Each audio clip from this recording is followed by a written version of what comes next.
It seems Ealdorman Biersten has made this ruin his longhouse. Because you have dropped the barrel dry? Damn Biersten. His household? Lord, Ah, a heroic-looking Dane in our midst. I am looking for Biersten, the Ealdorman of this shire. Our lord is not at home, but his wife is receiving visitors upstairs, in her usual fashion. If you speak with her, pass on that we've run out of ale. Damn Biersten. His household is as poorly run as his land. Estrid is a good wife. Far better than he deserves. You would say that, Adrian. Your wife acts like a sow in a skirt. My sweater run is a worthy woman, you coxcomb. She's an excellent cook. With a fine nose for truffles. If Biersten does not return soon, wine will not be the only thing spilled upon his floors. Now, gentlemen, everyone is fractious with this waiting. Let us be civil at least.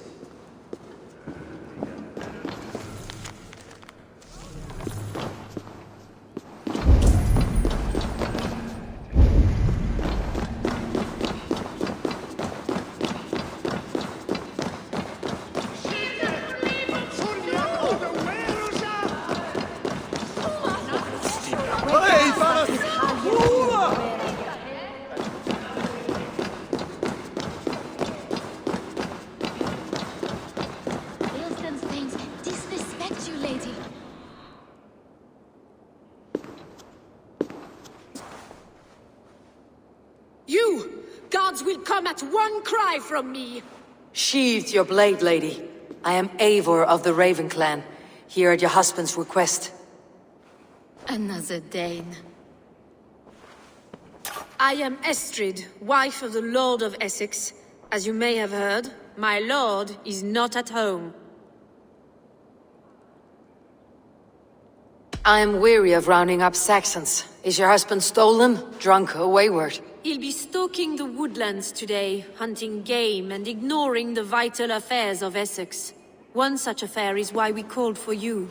If I can find him, I will remind him of his duties. Ah, such would be a miracle. His favorite haunt is southwest of here.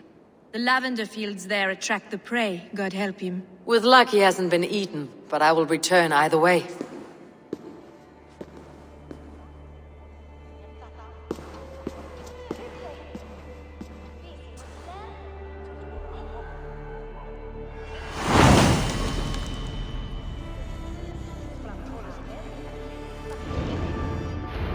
Patience is a godly virtue, Adred.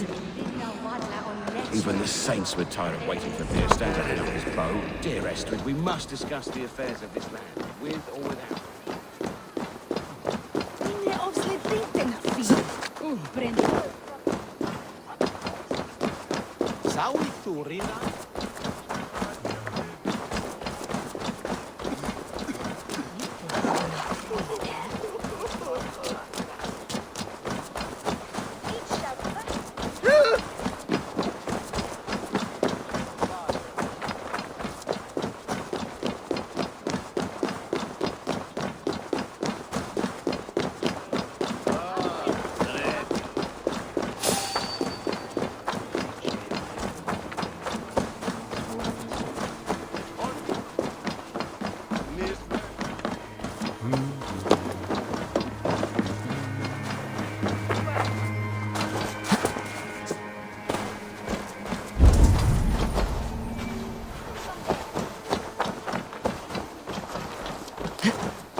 Aid me. Be my eyes.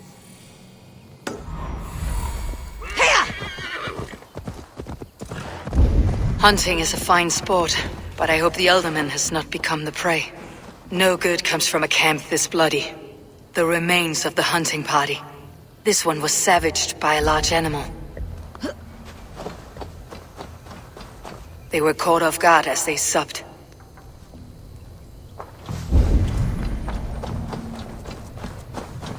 They were attacked by a beast. Something strong enough to kill a horse. Some large prey left these tracks in the grass. The hunters were prey to a large beast or two. I can only hope that Birsten still lives.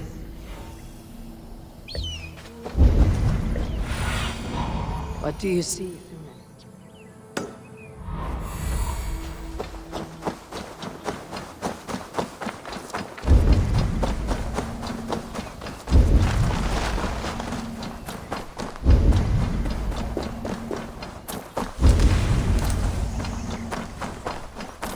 Birsten! Ready your weapon, or accept your fate as a feast for bears.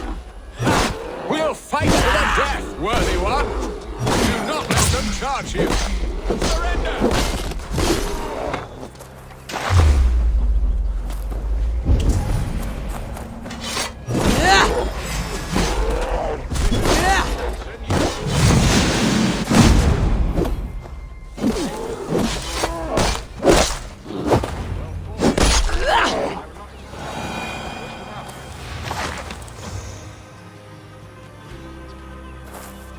You have my gratitude to stumble upon me in my moment of greatest peril.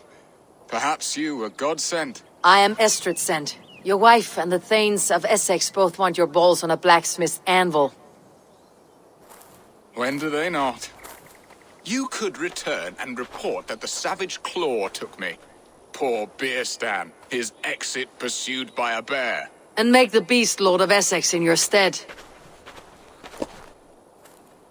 No doubt my Estrid would prefer his velvet paws to my calloused hands. So, who are you? A sellsword?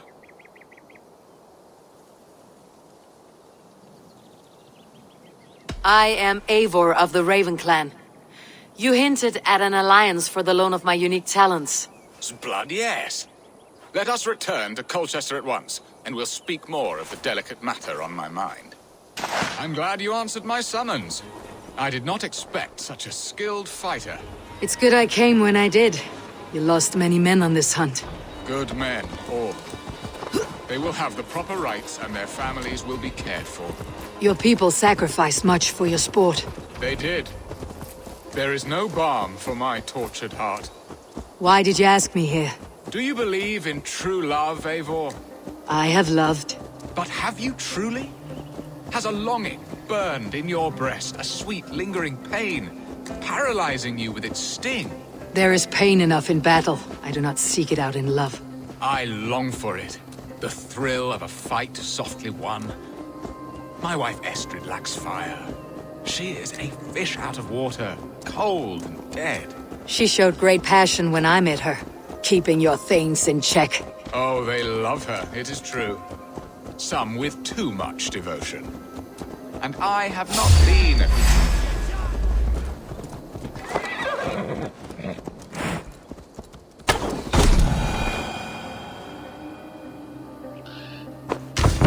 Oh, they love her, it is true. Some with too much devotion. And I have not been a good and attentive husband. I have always been a plucked goose in matters of love. And a piss-poor ruler to boot. Strong must be the hand that steers the ship, Birsten. My hand would rather tug the catgut of a well-crafted bow. My eyes narrowing at the sight of prey. Aye, a crown sits heavy on the head. Then let us run wild and free in the woods as the wolves do. Live on our wits, prowl and stalk and feast. You have a romantic way about you, Birsten. Do not fret. My guards will not worry you when we are together. You mismark me if you think I'm capable of worry. Have you built your city in the ruins of another? No, these builders are lost to the annals of time. Far advanced of the Saxon hovels of Wattle and Daub, I have ambition to build a great palace myself, with mosaics and balmy courtyards. What stops you? That which stops all but the most creative minds. Coin, imagination, talent. And your people? Is Essex happy? That is a question I never really ponder. I suppose they are. I hope they are. Alfred believes I rule like a chickless hen, flapping and squawking over nothing but the farmer's dinner. He interferes. No, he disapproves. Is that not infinitely worse? But look, we are nearing my hall. I must face the wolves at my door before we discuss your favor to Essex, Eivor. It may be I can speed your business along.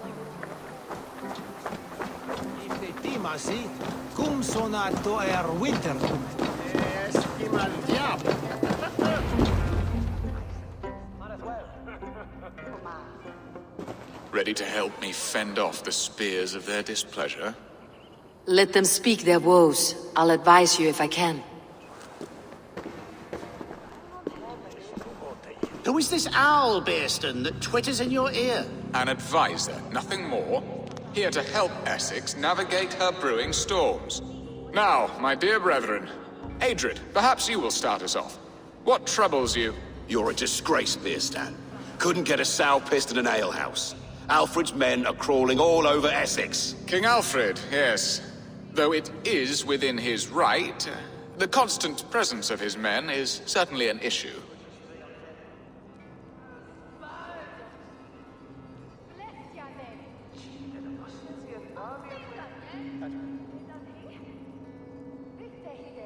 An issue that must be dealt with.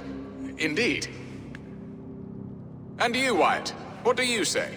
Your preparations for the Lammas festival. How can you think of spending so much coin when your people are starving?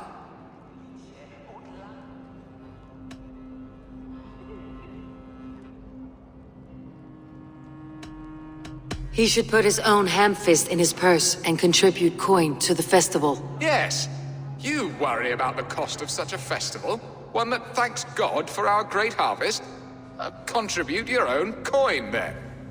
And Aldrich, do you yap like a she-hound as Adrid does? You know my thoughts, Bearston. They're feared. How can we give men to Alfred for his wars when our harvest suffers day by day? Do they not defend your land? You'll need all the men you can muster to fight the coming wars. The Danes are a great threat when provoked.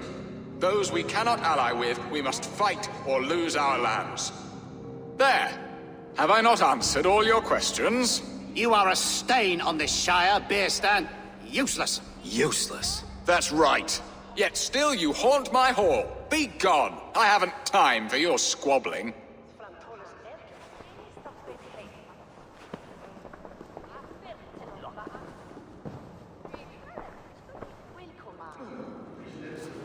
You're certainly a better hunter than you are a diplomat, Eivor. I spend my effort where it matters most. All this talk of hunting makes me long for the woods. Your wife awaits, Bearston. Are you not worried some other man will drench your sheets with his sweat? Ha! She does as she must. As do I. But you will discover this soon enough.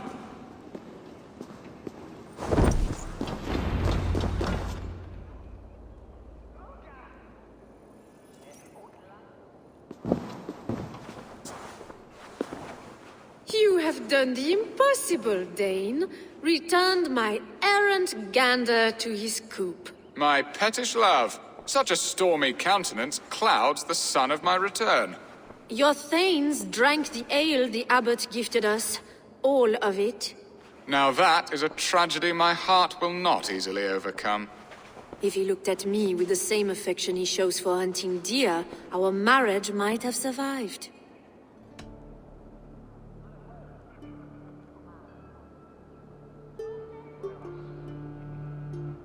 So, what do you need of me? Our affairs are more of heart than of state, Eivor.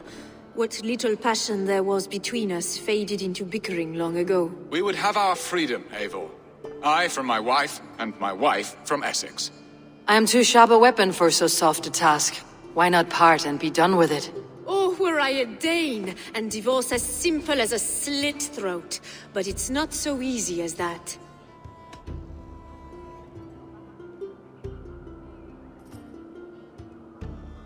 Then what is stopping you? You're King Alfred? Ours was not a union of love, but necessity. Decreed by Alfred's father to strengthen ties with Francia. Not easily broken. Explain yourselves, clear and plain, and I will do it. The poetry here is mind mud. We had a plan, a simple plan. A woman lost and a woman found. Some time ago, we paid a Dane to kidnap me and ferry me safely to Francia. As you can see, he did not deliver. He was certainly thorough in other regards. Some Norse can be quick to take coin and slow to earn it. If I give my word, it is not broken. Could we try the kidnap again? Much of the planning is done. It would only take a more trustworthy overseer. It should be a bold venture if we do. Loud and brash and seen by all. During our Llamas festival, merry peasants and guards with wandering eyes. Your return to Francia would need a swift ship, with a captain ready to leave England. We could ask him. I would have thought his steed and seamen spent. Come find me in the market, Eivor. Our unwelcome guests require food and ale to soften their anger. My wife is a gracious and attentive host, Eivor. The only thing that keeps my braying thanes at bay. And the woman found? A darling Maybud, Alvida, my childhood sweetheart. I left her 20 years ago in Malden to marry my prickled pear. 20 years? Can an ember so cold be reignited? We can hope. You must fan the flame. Find her, bring her to my lakeside cottage, and light a bonfire there. I will know to come. I believe she lived in the last house in Malden. A small, sweet place where fond memories were made. I will do as you both ask, and ask Freya for success in this love game. Good luck in your endeavors, Eivor. I pray you find my Alvida with a fair face and a yearning heart. Now, should I look for Alvida first, or meet with Estrid at the marketplace?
Will Alvida remember a lover from so long ago? Would I?